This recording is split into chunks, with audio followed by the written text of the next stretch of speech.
Hey everyone, it's Squid Game 2 is totally blowing up on Netflix. 68 million views in just a few days, that's crazy. Everyone's talking about it, and you know me, I had to check it out. You guys know I love a good mystery, and this season was full of them. After watching it a ton of times, seriously, I think I broke my Netflix button. I found all the coolest, most amazing secrets you might have missed. We're talking secret clues, possible surprises, and maybe even a release date for Squid Game 3.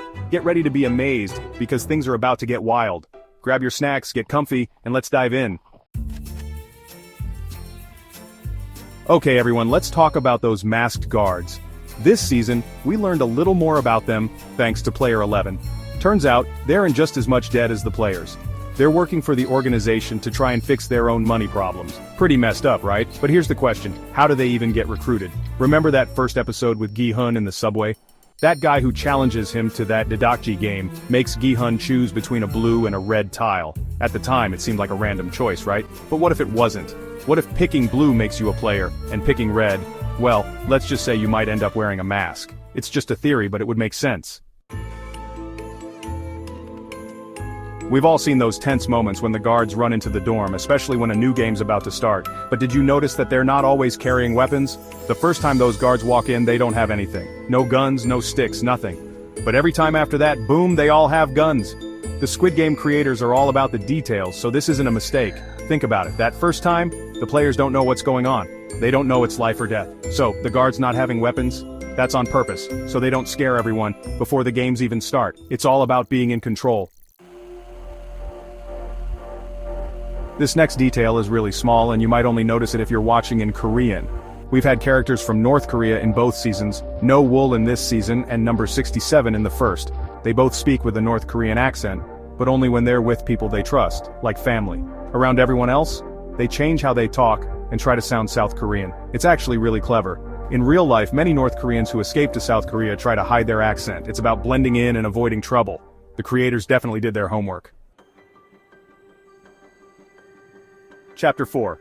The Frontman's name, a family affair. Okay, we all know the Frontman used a fake name when he was with the players, right? He called himself Oh Youngil. But did you catch his last name? Oh, sound familiar? It's the same last name as Oh Ilnam, the guy behind the whole Squid Game from season 1. I don't know about you, but I'm starting to think this Oh family really likes deadly games. Could the Frontman be Oh Ilnam's son? It's possible. What do you all think? Tell me in the comments. Chapter 5. The Frontman's true colors exposed. Let's be honest, the Frontman was never going to be the good guy, was he? And if you needed more proof, look at this detail from the last episode. Remember when Gi-hun's explaining his plan for the rebellion, he's all like, the real bad guys are up there controlling us like puppets. And everyone looks up, right? Everyone except the Frontman. He pretends to look up, but then he just stares at Gi-hun. He's not even hiding it anymore. He knows exactly who's in charge, and it's not the people upstairs. Chapter 6. Hidden messages in the Pentathlon arena. When the players walked into that crazy Pentathlon arena, you might have been too distracted by everything to notice something small on the entrance door. 3 words: strong, energetic, and determined. You might think, okay, that makes sense. They want the players to be excited for the games. But here's the thing, those words weren't just random. A long time ago, those were like official slogans used in South Korean schools to get kids excited about sports. It's a cool little reference to Korean culture. Chapter 7. Thanos' dad and the mystery microchip. Remember Thanos? That guy was wild. But there's this scene where he says something interesting about his dad. His dad thinks he has a tracking device in his head. Now at first you might think the guy's crazy, but wait, remember that microchip Gi-hun took out of his arm? The one the Squid Game people used to track him? What if Thanos' dad wasn't crazy? What if he was a former player too? It's unlikely he won. Otherwise he and Thanos would be rich. But maybe he was in a game that ended early because of a vote, and it really messed him up. Chapter 8.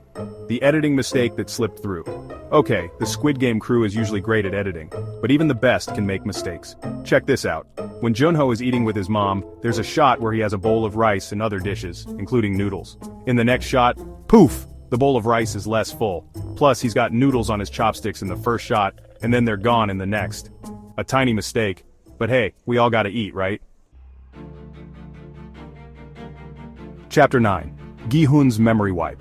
Did he forget the Frontman's voice? Throughout this season, Gi-hun's talking to the Frontman without knowing who he is. And yeah, I know what you're thinking.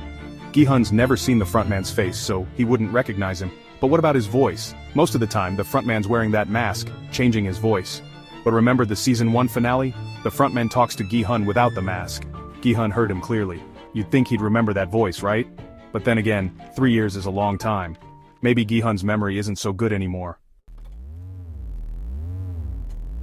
Chapter 10, Squid Game 3, release date, leaked. Okay everyone, the big news. Everyone wants to know when Squid Game 3 is coming out, right? Get ready because things just got interesting. Apparently there was a little mistake on Netflix Korea's channel. They accidentally uploaded a clip for Season 3 and the description had a release date, June 27, 2025. Netflix hasn't officially said anything yet, but come on, a leak like this, they're probably panicking. Mark your calendars because Squid Game 3 might be coming sooner than we thought. Chapter 11. One actor, two roles. Coincidence or conspiracy? You guys are gonna love this. In Squid Game 2, we meet this new character, number 125. He's kind of a mess, really shy, a bit of a scaredy cat. Anyway, the actor who plays him is David Lee. And guess what? I was looking at the actors from Season 1 and it looks like the same guy also plays that VIP with the deer mask. Now, it could just be a coincidence. Maybe they just needed someone for a short scene, but what if it's not? What if there's a bigger connection? Could this mean a big surprise later on? Let me know what you all think. Chapter 12. New game or blast from the past? Remember in my last video when we talked about that new male doll? I thought it might be a flashback to an older game. But after watching again, I noticed something big.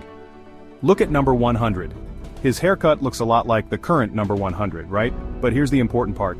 Look closer at the players next to him. Number 96 and number 353.